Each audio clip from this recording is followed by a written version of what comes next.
Let's see the question. Question के अंदर mention किया गया है microvilli is present in the epithelium of dash.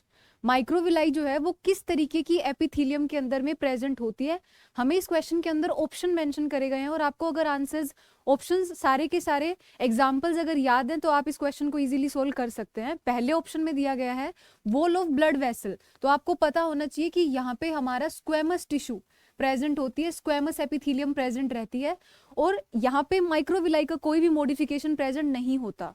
Second जो ऑप्शन दिया गया है उसमें दिया गया है एयर सैक्स ऑफ लंग्स। इस के अंदर भी हमारी कौन सी एपिथेलियल प्रेजेंट रहती है, स्क्वेमस एपिथेलियम प्रेजेंट रहती है, और इस स्क्वेमस एपिथेलियम में माइक्रोविलाई से रिलेटेड किसी भी तरीके का मॉडिफिकेशन देखने को नहीं मिलता। जो थर्ड ऑप्शन दिया गया है उसमें दिया गया है proximal convoluted tubule of nephron.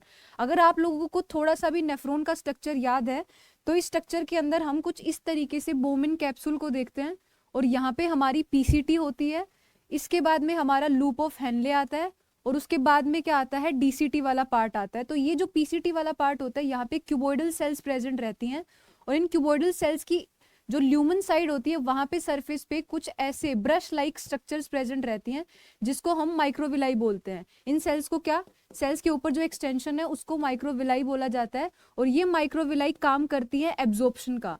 किसका काम करती हैं, एब्जॉर्प्शन का ये काम करती हैं।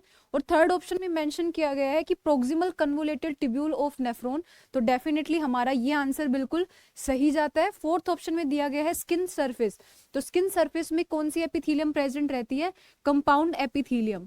कंपाउंड एपिथेलियम जो है वो प्रेजेंट रहती है। तो इस क्वेश्चन का आंसर हमारा क्या चला जाएगा, थर्ड ऑप्शन, क्योंकि क्यूबॉइडल सेल्स जो है वो तीसरे पीसीटी के स्ट्रक्चर में प्रेजेंट रहती हैं, और इन क्यूबॉइडल सेल्स की ल्यूमन सरफेस के ऊपर माइक्रोविलाइज प्रेजेंट रहती है जो कि एब्जॉर्प्शन का फंक्शन करती हैं। तो third option is the appropriate answer for this question.